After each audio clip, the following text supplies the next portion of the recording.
됐습니다. 잘 나오고 있습니다. 오늘 교회와 사명 세 번째 시간 우리 함께 공부하겠습니다.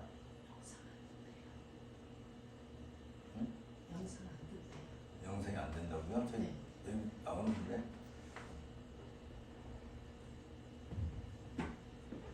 영상 나오고 있는데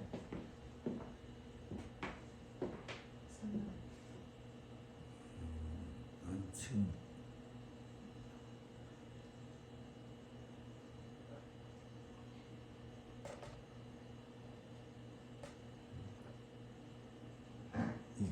나오고 있는데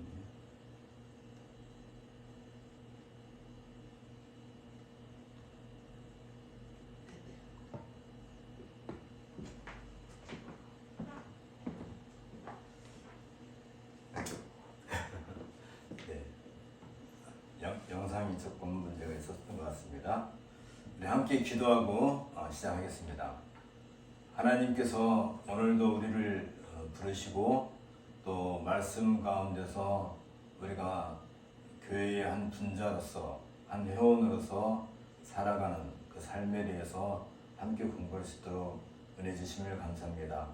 오늘 교회와 사명 세 번째 시간인데 오늘도 우리들에게 은혜 주시고 또 지혜로 인도해 주옵소서. 예수님 이름으로 기도합니다. 아멘.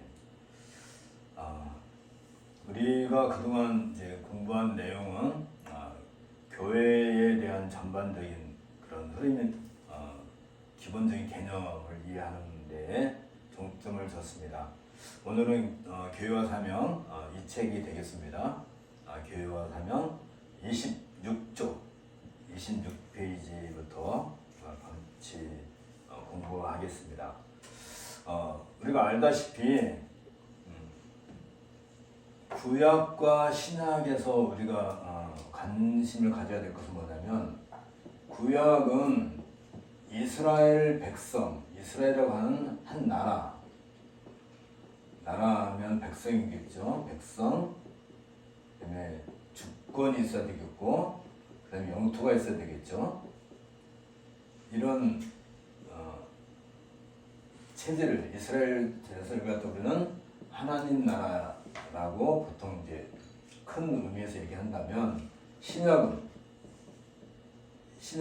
이스라엘 나라라고 하는 것이 이 백성이 이스라엘 사람으로 되었다는 것. 다시 말하면 이건 할례를 통해 가지고 이스라엘 백성이 되는 것이죠. 특히 이제 이 할례와 가장 긴밀하게 연결된 것이 뭐냐면 유월절이겠죠. 이 유월절에 참여하려면 꼭 할례를 받아야 된다 하는 이런 개념을 가지고 우리는 하나님 나라라고 하는 하나의 구형적인 그런 어떤 형태를 우리가 생각할 수 있습니다. 신약에 와서는 이 하나님 나라 개념은 다를 바는 없어졌는데 특히 이 하나님의 백성에 대한 개념이 달라지죠. 이건 이제 알다시피 우리가 세례를 받고 그리고 유월절 대신에 우리는 성찬을 하는 것이죠. 여기까지는 우리가 이제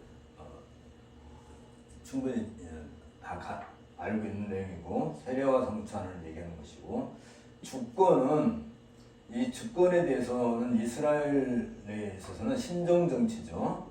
신정정치. 그러니까 모든 이 주권의 그 내용을 다루고 있는 것이 이제 하나님의 어떤 그 섭리 가운데서 이루어지는 일들.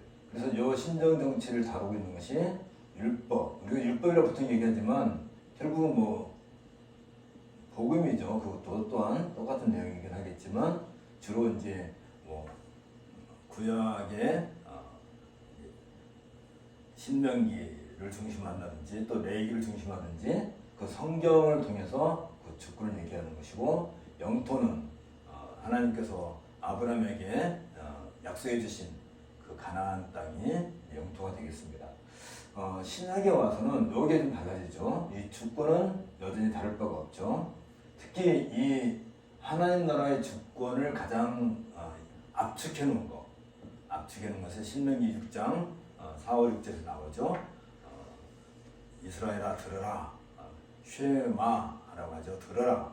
쉐마라고 해서 이제 우리가 알다시피 하나님을 사랑하고 내 이웃을 내 몸과 같이 사랑하라 하는 정신. 그게 이제 좀 더 확장되면 이제 우리가 알다시피 이제 10계명으로 요약이 되고 좀 더 넓게 얘기하면 이제 사회법, 그다음에 의식법 이렇게 해서 율법으로 우리가 보통 얘기하긴 하는데 여기에 이제 포함되죠. 이 주권은 이제 신약에 와서 예수님께서 친히 선포하신 게 있죠. 우리가 알다시피 산상수훈이 가장 그 대표적인 내용이겠죠. 다시 말하면 사복음서에 기록되어 있는 예수님께서 하시는 그 모든 말씀이 이 주권과 관련된 그런 내용을 담고 있다 그 말입니다. 특히 산상수훈에서 우리가 알다시피 그 대강령, 하나님 나라 백성으로서 가장 그 특성을 나타내는 대강령, 마음이 깨끗한 자, 뭐 심령이 가난한 자, 이걸 우리는 자꾸 팔복이라고 그러는데 팔복이라는 말은 좀 생각을 좀 해봐야 될 내용이고 주로 일곱 가지 그 복된 상태를 얘기하는 것이죠. 일곱 가지 복된 상태를 얘기하는 것이고 어쨌든 이 주권은 여기에 기록되어 있는 것이죠. 그러면 이 구약에 있는 이 내용과 신약에 있는 내용은 여전히 동일한 하나님의 신정 정치를 이루어지는 데 있어서는 다를 바가 없는 것이겠고요. 영토에 있어서 이 부분 좀 빠졌네요. 특히 백성에 있어서 세례와 성찬에서는 이스라엘 나라 백성하고 실질적인 면에 있어서 이제는 누구든지 세례와 성찬을 통해서 그 백성이 가늠이 되기 때문에 모아지기 때문에 이건 다시 말하면 구약에서는 이 이스라엘 백성이라고 하는 한정된 제한된 범위를 한다면 신약에 와서는 이 세례를 받고 성찬에 참여하면서 하나의 교회 회원, 이때는 이제 교회라고 하겠죠. 이 교회와 관련해서는 우리가 옥중서신에서도 충분히 다룬 바가 있었는데 우주적이다 할 때는 그 범위가 이제는 이스라엘 백성에 한정되지 않고 누구든지 예수 그리스도를 믿음으로 고백하고 세례를 받으면 하나님 나라의 백성이 된다 한다는 점에 있어서 이 하나님 나라라고 하는 개념은 달라지지 않지만 구약과 신약에서 그러나 이 백성 주권은 뭐 똑같은 내용이죠. 이 대강령에서 얘기하는 게 뭐예요? 예수님께서 분명히 말씀하시는 것처럼 하나님을 사랑하고 내 이웃을 내 몸을 사랑하는 똑같은 것이겠고 영토는 이제는 제한적 범위에서 보편적, 우주적으로 확장이 된다. 특별히 이 교회와 관련돼서는 우리가 그런 점들을 염두에 두고 이 공부를 시작하는 것이 도움이 될 것 같습니다.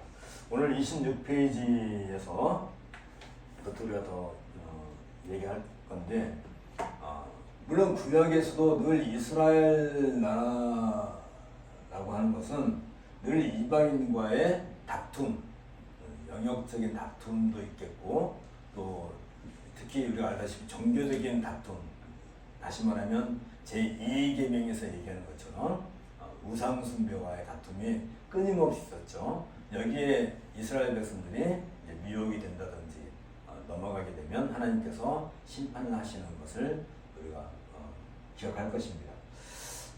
이 교회가 출범할 때 가장 결정적인 사건이 우리가 알다시피 사도행전 2장에 나오는 오순절 사건이죠. 오순절 성령의 임재. 성령의 임재라고 하는 것은 두 가지 의미를 가져요. 하나는 그 영역적인 의미인데 성령께서 임재하신다는 어떤 그 장소적인 의미가 있죠. 성령께서 임재하신다 하는 장소적인 그 의미가 있죠. 근데 이 성령께서 임하시는 것이 누구한테 임하시냐면 그 당시 오순절날 예루살렘 성전에서 성령이 오시기를 기대했던 그 제자들에게 임하게 되죠. 그게 이제 우리가 알다시피 이게 교회의 시작을 알려주는 것이죠.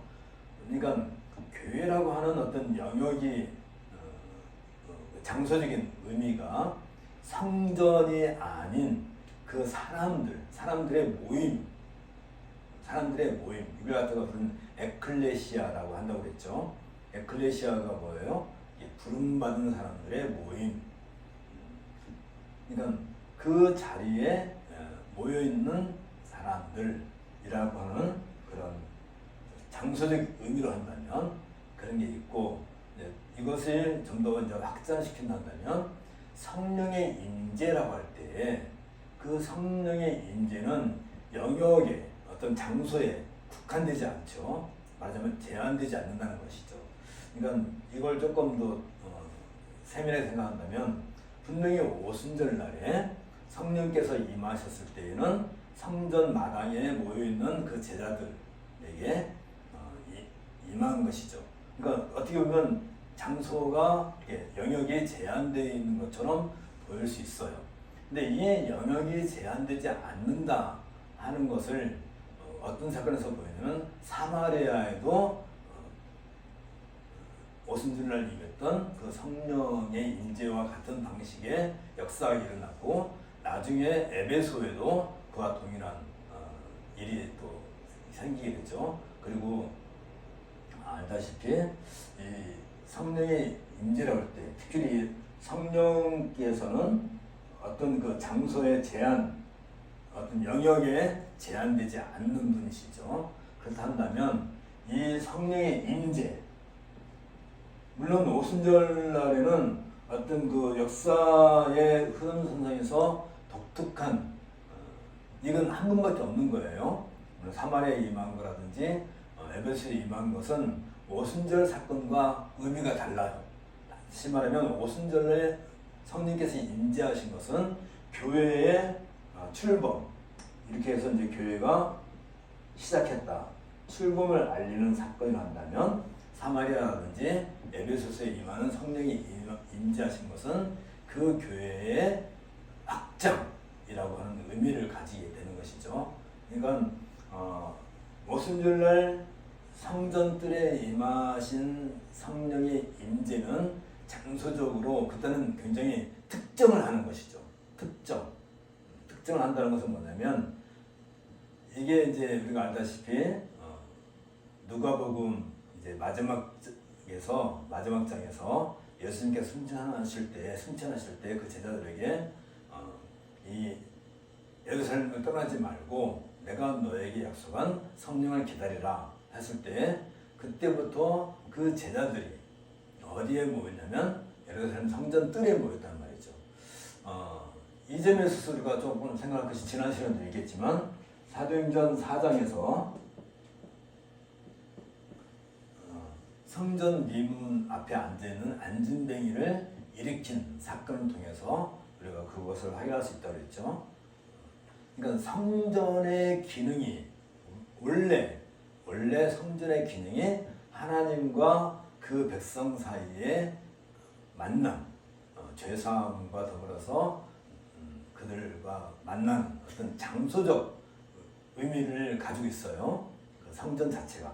그러나 이제는 그 성전의 기능은 가지고 있으되 장소적 개념이 아닌 영역의 확장 개념으로 오순절 사건을 통해서 그걸 확인할 수 있다고 그랬죠. 그래서 내가 이 얘기를 강조하고 있는 것은 뭐냐면, 이런 내용들을 가지고 있는 이 교회가 이제는 어떤 장소에 국한되지 않는다 한다. 이건 이제 확장되어 나가는 사건.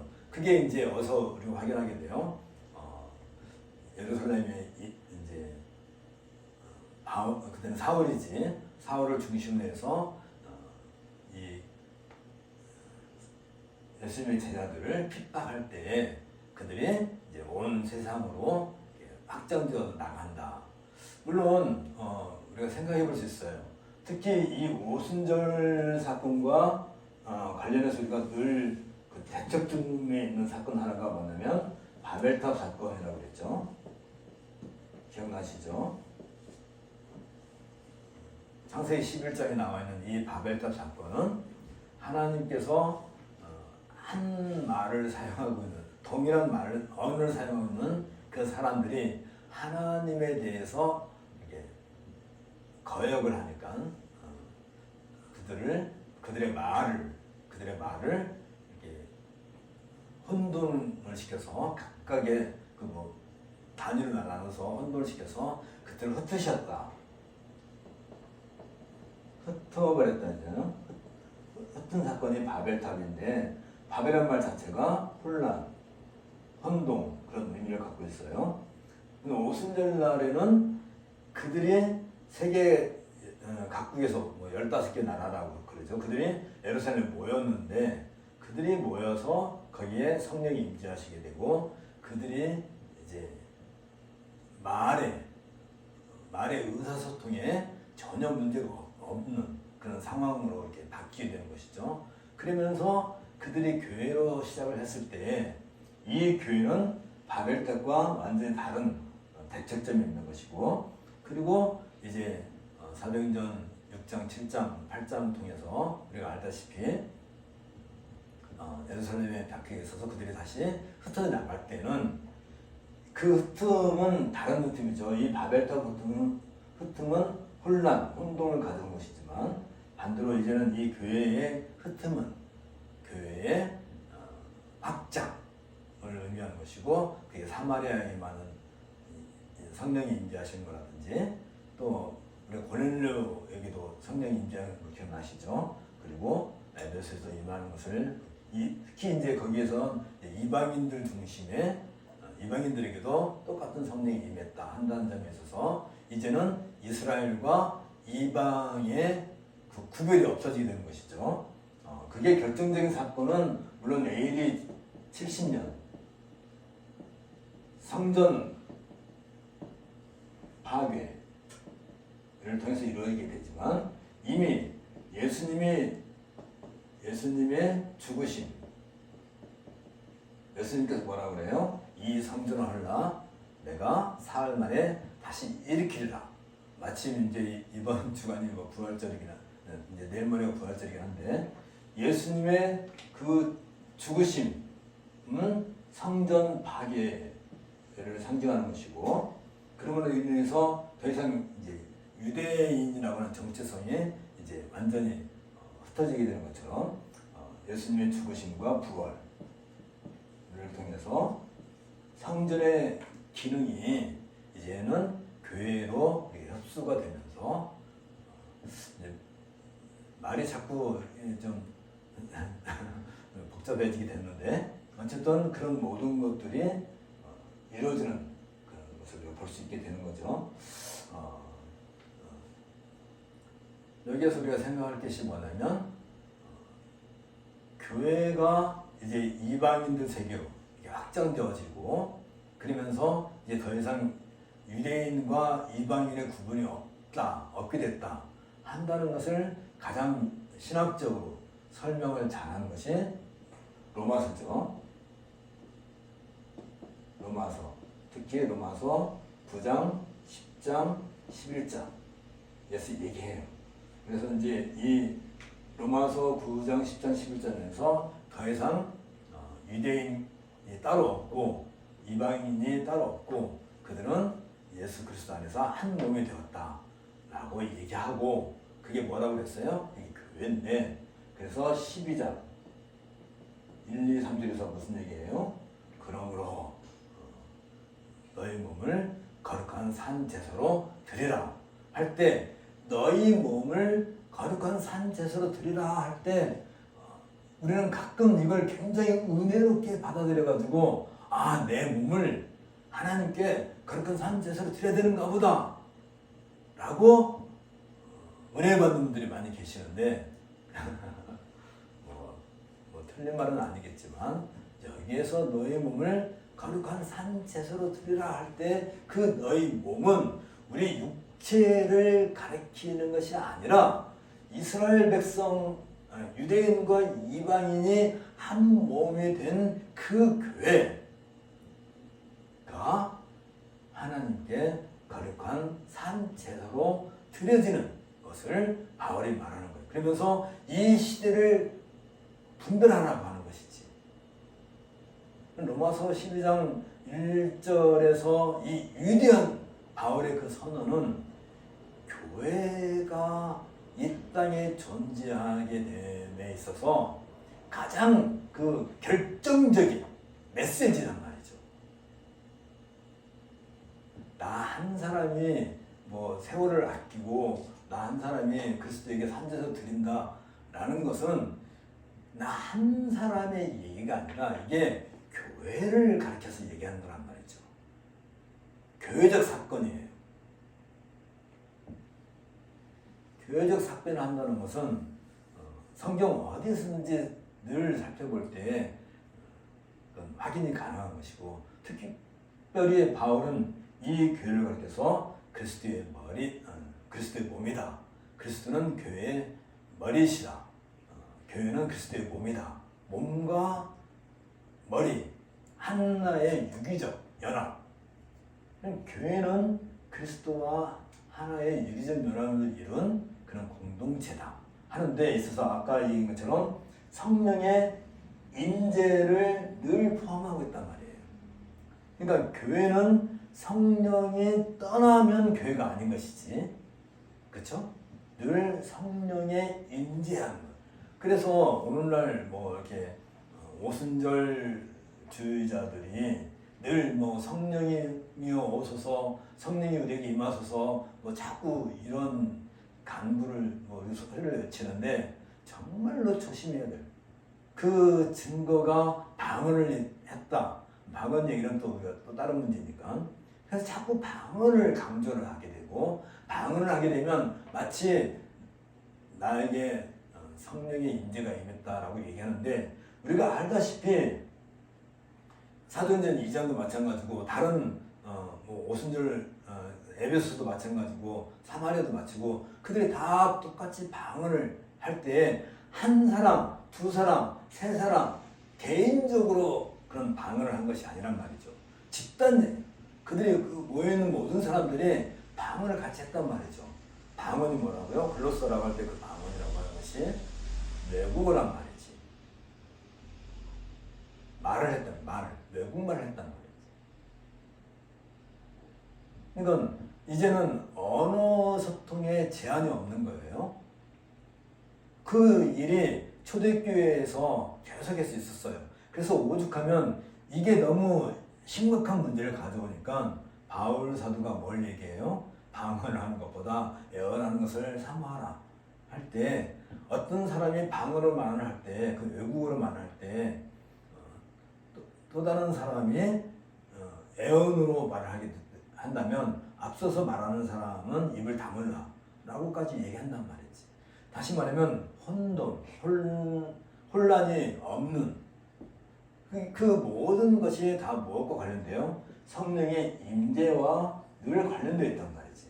그러니까 성령은 늘 교회와 한 몸을 이루고 있을 것이고, 그리고 교회는 그리스도의 몸이라 한다면 성령의 임재하심과 그리스도의 몸으로서 교회는 늘 같이 있는 것이지, 별도로 이게 우리가 교회로 모여 있는데 거기에 누구에게는 성령이 임하고 그래서 누구는 방언을 하고 누구는 성령이 임하지 않고 방언을 안 하고 이런 일은 없는 거란 말이죠.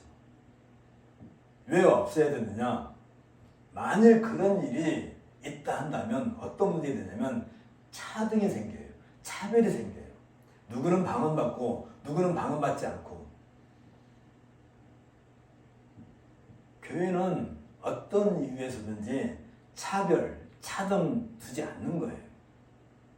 그러니까 그런 걸로 우리가 혼돈을 할 이유가 없는 거예요. 지금 그리고 이 교회가 출범할 때 늘 이스라엘이라고 하는 그 사람들이 종교적인 그 이유로 이방인들과 대척점이 있었다 한다면 이 교회가 출범함으로 인해서 어떤 문제가 되냐면 이 교회가 확장되어지는 그 곳마다 그 장소마다 그 영역마다 어떤 문제가 있었냐면 그 당시에는 모든 도시들이 모든 그 시민들이 살고 있는 그 세계가 늘 종교와 밀접한 관련이 있었단 말이죠. 그래서 우리가 알다시피 고기 먹는 문제가 나올 때 고기를 생산하게 되면 늘 신전에다 가서 제사로 드리고 그걸 일반인들에게 판매를 했단 말이지. 그래서 고기를 먹을 때 내가 이걸 우상에게 드린 제물을 내가 먹어야 되느냐 안 먹어야 되느냐 하는 그런 양심의 문제가 있을 때 바울이 뭐라고 얘기해요?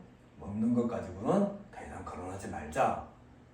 그것 갖고 우리가 양심의 무슨 뭐 가책을 받는지 안 받는지 이게 이제 음식법이 지금도 유대인들은 그걸 지키죠. 물론 이스마엘 사람들도 이슬람교 사람들도 지키긴 하지만 종교적인 그 이유를 더 이상 따지지 않는 게 뭐냐면 바울은 무엇을 바라봤느냐면 그리스도의 몸된 교회로서 성령의 임재란 말이에요. 이것들 성령이 함께 임재하는 것인데 아까도 얘기했어요.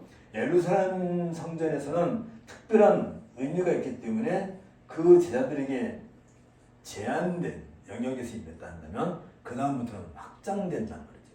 그 영역에 확장되는 데 있어서 이 교회의 그 흐름을 바라보고 특별히 이제는 유대인과 이방인이라고 하는 그 담이 허물어졌기 때문에 그 음식 문제 가지고 더 이상 문제 삼을 게 없다.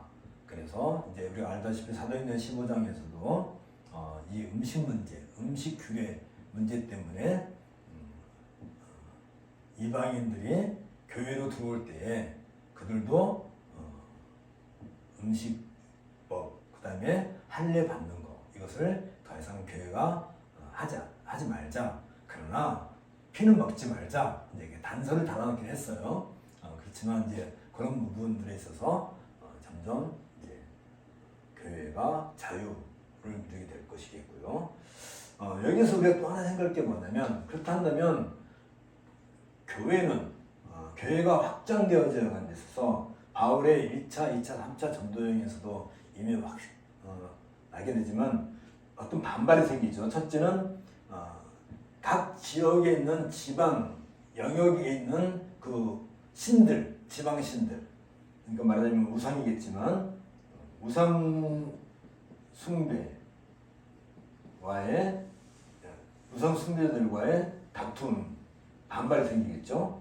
그 다음에 여기서 또 하나 놓치지 않을 게 뭐냐면 이 교회가 확장되는 것에 대해서 그 당시를 생각해 봐야 돼요.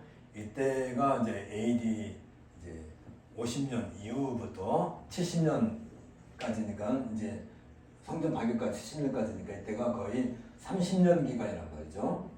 이 30년 기간 동안 그러니까 성전 파괴를 앞두고 유대인들이 무지무지하게 그 열정에 가득 찰 때예요. 마치 그 들불이 봄철에 산불이라든지 들불이 많이 나는 것처럼 들불이 막 번지듯이 유대인들이 유대교를 세상 곳곳에다가 전파하는 운동이 그때 막 이렇게 일어났기 때문에 그 유대인들과의 부딪힘 이들 생기는 것이죠. 그래서 우리는 그럴 때 이제 유대주의인데 이 유대주의 말하면 그 다음에 지방의 우상숭배 이 영역 사이에서 교회와 늘 다툼이 발생했다 한다는 것을 우리가 염두에 둘 수 있을 것입니다. 자, 이제 이런 것을 우리가 전제를 하고 여기 26페이지 가운데 전도 보면 부활하신 예수 그리스도께서 성령으로 다시 오신 것은 이 세상에서 하나님의 통치를 구현하기 위해 구별된 교회를 건설하기 위함이다 라고 했을 때 바로 이 얘기하는 거죠. 이 교회의 출범을 알리는 사건이었다. 그리고 예수님께서 부활하신 후 40여일 동안 무엇에 대해서 얘기했어요? 하나님 나라에 대해서 가르치셨다. 그러니까 하나님의 나라라고 했을 때 하나님 나라고 하는 것은 구약과 신약에서 얘기한 요 전반적인 이런 내용들을 우리가 확인할 수 있겠고요. 그리고 성령께서 임재하셨을 때 이제 오순절 사건이겠죠. 이런 교회가 시작됐다는 것을 얘기하게 됩니다. 그러면서 나타난 결정적인 사건이 뭐냐면 그 메시지가 뭐냐면 사도행전 2장 38절에서 39절에 있는 것처럼 오직 너희가 회개하고 각각 예수 그리스도 이름으로 세례를 받고 죄사를 얻어라라고 하는 베드로의 메시지가 곧 세례와 성찬을 가져오는 결정적인 메시지가 되겠죠. 이름으로 인해서 교회가 시작이 된 것이고, 에베소서 1장 22절 23절에서 바울이 신학적으로 완성을 시켰죠. 교회는 그리스도의 몸이고 그리스도는 교회의 머리시다 라고 해서 그리스도와 교회는 한 몸이다 한다는 것을 얘기한단 말이죠. 이런 것이 조금 더 얘기해서, 그래서 이 교회는 지상에 있어서 유일한 그리스도의 실체이다, 그리스도의 몸이다 라고 말하는데, 그래서 이 교회는 곧 누구를 나타내냐면 그리스도를 나타내고, 그 다음에 그리스도의 통치를 받으며 그리스도의 능력을 통해 구원을 이뤄나간다. 그리스도와 절대로 구별될 수 없는 것이죠. 그러면서 그렇게 한다면 이 그리스도, 다시 말하면 하나님의 그 통치, 아까도 얘기했지만 주권을 얘기할 때 신정 정치를 할 때 하나님 통치, 통치를 얘기하는 것이죠. 다스림. 이 통치는 곧 교회에 있을 때 무엇으로서 이 교회가 그리스도의 통치를 이루어나가냐면 결국은 그리스도의 기록된 말씀으로 교회가 통치되어 나간다 라고 한다면,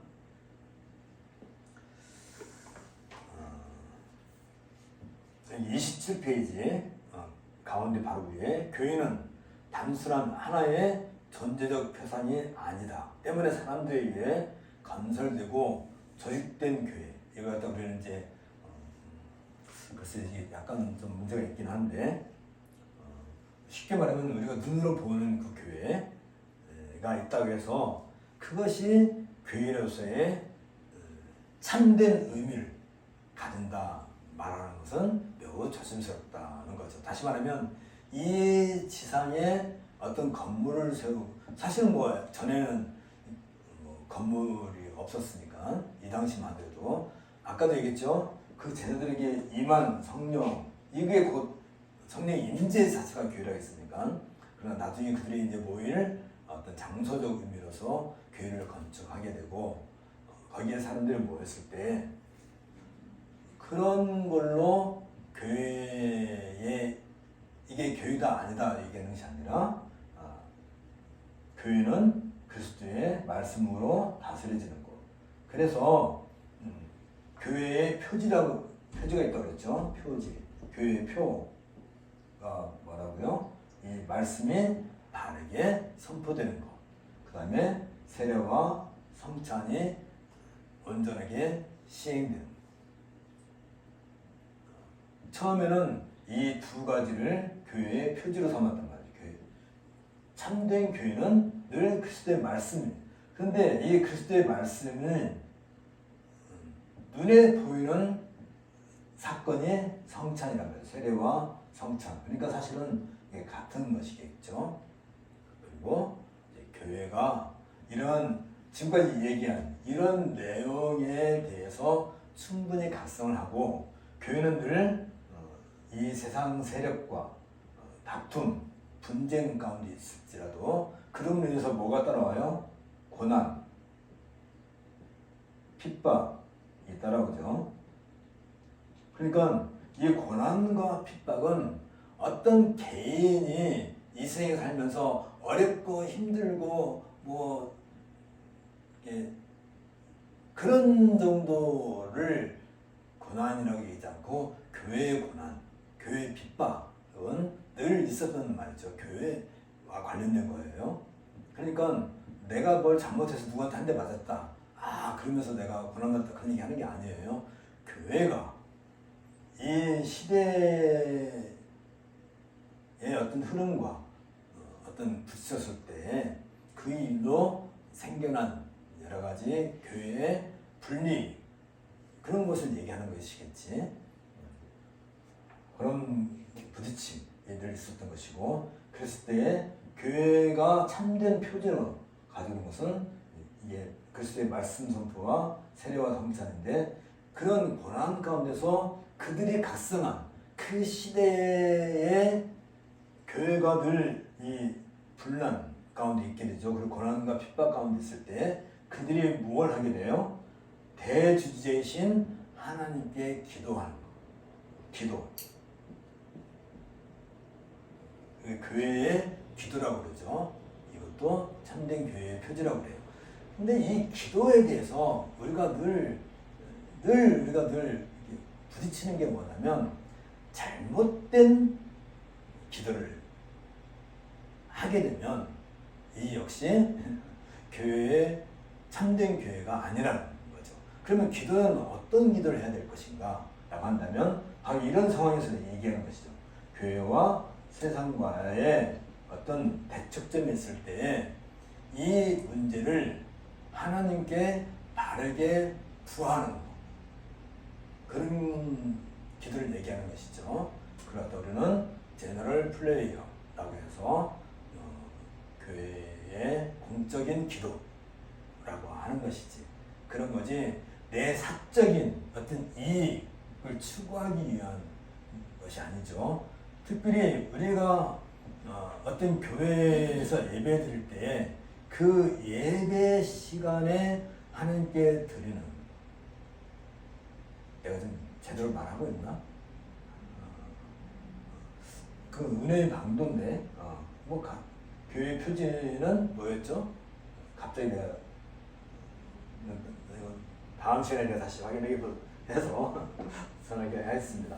자, 어쨌든 그 부분 좀 읽겠습니다. 그리스도께서 내주하실 때 그게 교회인데 이 짐을 비춰 모아서 그리스도를 거부하는 교회가 있다면 그것은 교회가 아닌 하나의 종교 집단에 불과할 뿐이고 교회의 주인이신 그리스도를 거부하면서 교회라고 한다는 것은 있을 수 없다라고 얘기하는 거죠. 자, 그래서 늘 제가 여기서 지금 강조하고 있는 것은 뭐냐면 교회라고 할 때는 한두 사람의 어떤 얘기가 아니라 교회의 공동체라고 하는 전체를 늘 염두에 두고 우리가 이런 문제들을 다뤄야 될 뿐만 아니라 그리고 말씀 선포라든지 세례, 성례를 행한다든지 하는 것 자체가 늘 교회적 사건으로 우리가 다뤄야 되는 문제지 늘 개인적 사건으로 다루면 안 된다는 것을 기억해야 될 것입니다. 그래서 제일 마지막 단 각각의 개인은 이 교회의 지체가 되는 모든 성도의 삶에 있어서 무한 책임을 느끼게 된다는 거죠. 그러니까 내가 이러한 교회에 대한 이해를 하고 있다면 내가 살아감에 있어서 나는 그리스도의 몸인 교회의 한 지체다, 한 회원이라 한다면 나 한 사람의 문제가 나 한 사람의 문제로 끝나지 않고 교회 전체의 문제와 연결된다. 그래서 우리가 신학적인 부분에 있어서 그리스도의 말씀을 해명한다든지 또 세례와 성찬에 참여한다든지 할 때 우리는 늘 이런 부분에 있어서 나는 분리될 수 없다, 늘 하나다 하는 것을 염두에 두고 가야 될 것입니다. 그래서 그런 것을 보여주는 하나의 사건이 사도행전 4장 32절 28절입니다. 믿는 무리가 한 마음과 한 뜻이 되어 모든 물건을 서로 통용하고 제 재물을 조금이라도 제 것이라고 하는 이가 하나도 없더라 하는 사건, 이것에 대해서 아나니아와 삽비라가 죽음을 당했던 것을 우리가 확인할 수 있는데, 교회의 어떤 그 거룩성을 거기서 우리가 확인하게 되는 것이죠. 교회는 어떻게 보면 생명을 함께 나누는 공동체다라고 얘기하는 것이죠. 예를 들면 우리 몸이 있잖아요. 여기에서 예를 들면 손가락 하나를 잘라냈다 한다면 교회는 물론 문제가 생기겠죠. 그러니까 이 손가락 하나가 잘려져 나간다 한다면 그 얼마나 고통스러운 일이고, 교회도 고통스럽겠지만 잘려져 나간 그 손가락은 죽은 것이죠. 요즘은 이제 하도 의학이 발달해서 빨리 붙이면 다시 붙일 수도 있긴 하겠지만, 어쨌든 나라는 사람은 그런 의미에서 교회와 늘 한 몸을 이루고 있다는 것을 염두에 두고, 그래서 만일 어떤 우리 몸의 어떤 한 부분에 상처가 생기면 몸 전체에 영향을 미치는 것처럼 우리 한 사람이 부패하게 되면, 나 한 개인이 부패하게 되면 전체 교회, 그게 예수 말하는 전체 교회는 지역교회를 얘기하는 게 아니에요. 하나님 나라라고 하는 전체 개념, 하나님 나라의 표상으로서의 교회에 심각한 해악을 끼칠 수 있다 한다는 점에 있어서 우리 자신을 늘 거룩한 산제사로 드리는, 그 교회적인 산제사로 드리는 그 일에 나도 흠없이 참여해야 될 것이다 하는 그런 의식을 가져야 될 것이겠고, 그런 의식 가운데서 우리가 이제 생각해야 될 것은 뭐냐면 35쪽으로 넘어갑니다.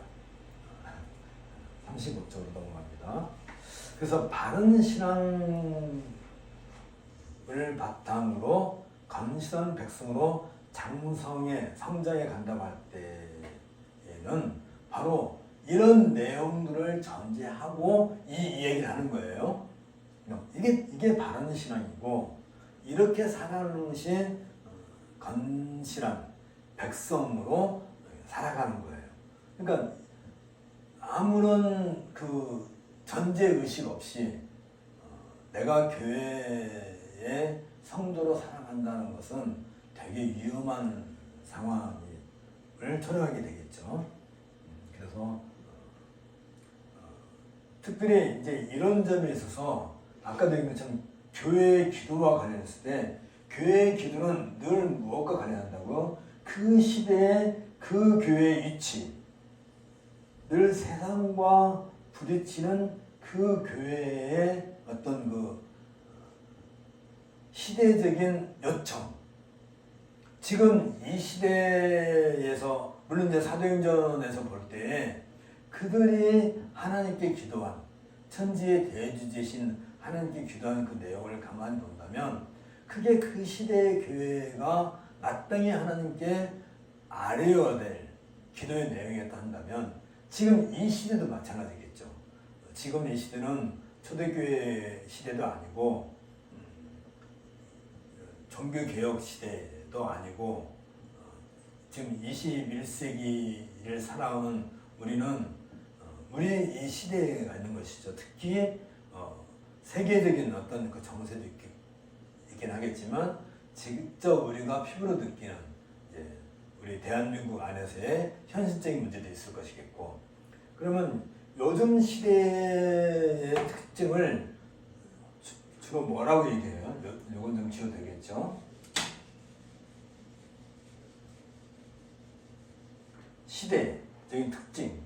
요즘 시대를 가리켜서 우리는 포스트 모더니즘이라고 한단 말이죠. 포스트 모더니즘의 가장 큰 특징은 뭐냐면 철저한 개인주의. 철저한 개인주의는 뭐냐면 어디에서 이게 가져왔냐면 절대성을 인정하지 않는 거예요. 특히 진리에 있어서 절대성을 인정하지 않는 거예요. 이 개인주의가 무슨 뭐 정치적인 거, 사회적인 거, 경제적인 거, 또 개인의 어떤 그 취향, 그 모든 것을 다 포함하긴 하겠지만 결국은 여기과 가장 대척점 있는 게 뭐냐면 절대적 진리를 인정하지 않겠다는 거거든요. 우리가 말하는 진리는 뭐예요? 아까 말한 것처럼 그리스도의 말씀이 유일한 진리인데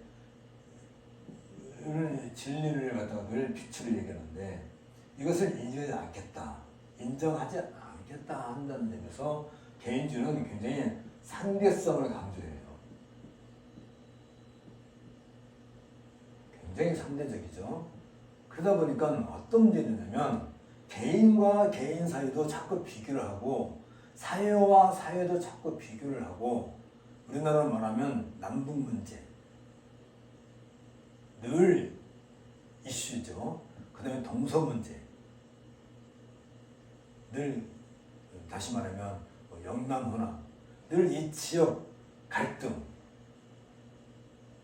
그 다음에 개인차 어떤 아파트 안에서도 몇 평 사느냐에 따라서 이렇게 그러니까 이런 점들이 굉장히 강조가 되는 시대에 살고 있단 말이죠. 이건 나라와 나라 사이도 마찬가지고 지금 전 세계 흐름에 있어서 가장 특징적인 사건 이런 거죠. 그래서 개인의 취향을 굉장히 강조하다 보니까 여기에 등장하는 게 뭐예요? 성적 취향도 개인 취향으로 요즘 물론 뭐 미국은 이미 뭐 그런 건 굉장히 심각해졌지만 지금 우리나라에서도 굉장히 많고 최근에 들어와서 마약 지금 우리나라가 마약 청정국에서 이제 마약 위험국으로 넘어가고 있는 과정이잖아요. 마약을 왜 해요? 마약을 하는 이유. 마약을 하는 사람들의 가장 그 첫 번째 이유는 이건 내 마음이라는 거죠.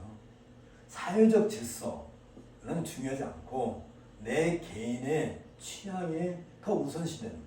그래서 국가관, 사회관, 인류애, 세계관 이런 것은 나하고는 전혀 상관이 없는 그런 걸로 자꾸 흘러간단 말이죠. 이게 어떤 점에서 우리 교회에 가장 큰 그 해악을 가져다냐면 교회는 아까도 얘기한 것처럼 하나님의 통치 안에서 그리스도의 말씀 그리고 세례와 성찬이라고 하는 이 결정적인 징표를 가지고 있어서 하나의 절대성을 추구한단 말이죠. 진리라고 하는 거예요. 이것에 대한 도전이죠. 그럼 이건 언제부터 있었느냐? 이미 에덴 동산에서 하와가 그랬죠. 그 이유로도 마찬가지죠. 아까 얘기한 것처럼 바벨탑 사건도 그런 것 같아요. 어떤 진리에 대한 절대성. 그리고 결국은 어느 시대든지 끊임없이 있어 왔던 것이지. 가인이 아벨을 때려 죽인 사건도 마찬가지겠고. 그렇다 한다면 지금 우리가 말하는 포스트 모더니즘이라고 하는 것에서 말하는 이 개인주의, 개인 취향주의 이런 것은 사실은 이름만 바꿨을 뿐이지 옷만 갈아입었을 뿐이지 사실은 에덴 동산에서부터 이미 시작이 됐던 것이고 그것을 이들은 뭘로 하냐면 취향, 이게 바로 힘이에요. 그러면 요게 이 힘을 갖는 오늘날의 가장 보편적 가치관 아니 힘을 상징하는 게 뭐예요? 오늘날은 돈이라는 거죠. 어느 때보다도 지금은 돈이 훨씬 더 힘을 발휘하는. 그래서 이 포스트 모더니즘에 가장 큰 특징은 개인주의인데 결국은 이 개인이 사실은 돈이에요. 돈신을 섬기는. 우리가 만모니즘을 해가지고 뭐 구약에서부터 그런 일을 수없이 해왔던 것이겠지만 이게 완전히 뭐 다른 게 아니라 사실은 늘 같이 왔던 거예요. 그래서 예수님께서 결정적으로 말씀하시는 것이 뭐예요? 예수님께서 말씀하시는 것이 하나님과 돈을 겸하여 섬길 수 없다. 한다면 결국은 돈은 뭐예요? 이 모든 것이 한마디로 말하면 반신국적 흐름, 경향이 되는 거예요. 하나님과 돈은 절대 같이 할 수 없는 서로 대측점에 있는 것이지. 빛과 어둠처럼 대측점에 있는 것이지. 이게 의미상 그렇다는 거예요. 이런 흐름을 이 시대의 문제로 우리가 단정 지을 게 아니라 사실은 인류가 에덴 동산에서 범죄한 이후로 지금까지 계속해서 흘러왔던 거예요. 이게 취향, 특히 성적 취향도 포함되는 거죠. 그러려면 이들이 이것을 이게 다 이런 것을 구현해낼 수 있는 그 힘이 결국은 돈이라고 한다면 이 시대뿐만 아니라 어느 시대나 마찬가지지만 늘 사람들은 돈을 가장 추구해요. 겉으로는 고상한 척 얘기하지만 특별히 한 나라가 부패할 때에 나라가 무너지고 하는 위기 상황을 놓고 본다면 부의 편중, 돈이 어느 한쪽으로 막 쏠릴 때에 그 사회가 부패하게 되고 결국은 그 나라가 멸망하게 되는 것을 우리가 역사에서 얼마든지 확인해 볼 수 있는 거예요. 이런 시대적인 흐름에 대해서 교회가 심각하게 인식을 하고 그렇다 한다면 교회가 가장 자신들의 위치를 명확하게 바라보고 있어야 되는 것이죠. 그 시대에서 특별히 이것과 관련해서 교회가 돈을 추구하게 된다면 어떤 문제가 돼요? 어떻게 나타나냐면 교회가 돈이 많아지게 되면 황금으로 교회를 장식하게 돼요. 우리가 알다시피 스페인 사람들이 브라질, 남미에 가가지고 돈을 엄청나게 황금을 가져와가지고 성당 전체를 금으로 이렇게 내벽이죠. 성당 안을 금으로 다 장식하는 것을 보게 돼요. 그만큼 교회가 부패하게 되면 교회가 화려해져요. 외형적으로 되게 화려해지게 되고 그 화려해지게 되는 것을 또 다른 걸로 나타내는 게 뭐냐면 사제들의 일부, 사제들의 금관을 쓰고 뭐 금빛 찬란한 옷을 입고 이런 걸로 심각하죠. 특히 이 로마 천주교뿐만 아니라 정교회, 동방 정교회도 마찬가지고 우리 종교 개혁자들이 이 부분에 있어서 굉장히 조심하게 돼서 교회에서 모든 장식을 다 제거했던 이유가 뭐냐면 교회가 외형적으로 화려한 것이 아니라 교회는 오로지 그리스도의 말씀으로만 존재해야 된다 한다는 점이 있어서 심지어 이제 그 당시 이제 목사들이 강단에 올라갈 때 아주 그 단순한 가운을 입었었어요. 왜 단순한 가운을 입었냐면 옷이 목사들이 입는 옷이 화려하면 안 되고 또 어떤 사람은 가난해서 아주 값싼 옷을 입고 어떤 사람은 부자이니까 조금 비싼 옷을 입을 수 있잖아요. 목사들도 그것을 감추기 위해서 드러내지 않기 위해서 아주 가벼운 그러니까 뭐 이렇게 비싸지 않은 그 당시 사제들에 비해서 로마 교회 사제들에 비해서 굉장히 소박한 그런 가운을 입고 강단에서 말씀을 전할 때 교회도 모든 장식이 다 없었죠. 다시 말하면 그냥 창고 같은 형식의 교회죠. 그리고 교회에다가 단은 하나 말씀에 선포하는 단만 높여 만들어놨을 뿐인데 그런 것조차도 다 이유가 있었던 것이겠죠. 어쨌든 교회는 늘 그 시대에 어떤 위치에 서 있는가 하는 것을 염두에 두고 하나님께 기도를 했다는 것을, 그런 교회의 공적인 기도라고 했다는 것을 의미하는 것이죠.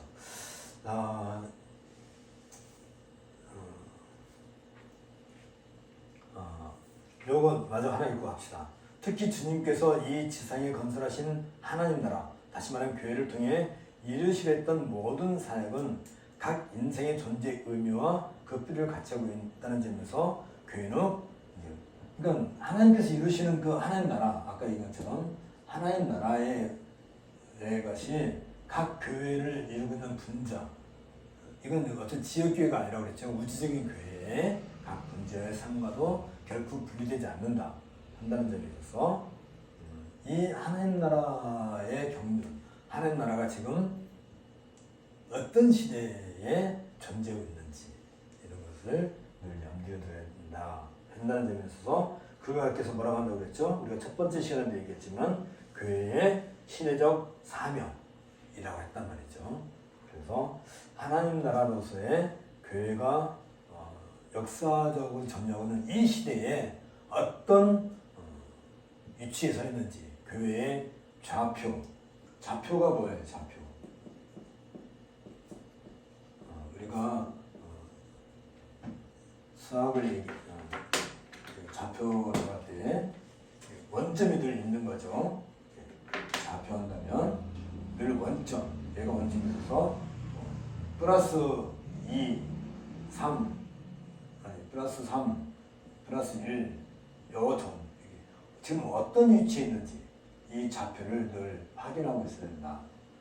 이게 이제 시대의 흐름에 있어서 교회가 어떤 위치에 있는지를 먼저 알아야 된다 한다는 것인데, 그랬을 때 이 교회가 어떤 특성을 제대로 이해하게 되고 거기에 근거해서 교회의 좌표에 근거한 내 개인의 인생까지도 같이 간다 하는 것을 얘기하는 거죠.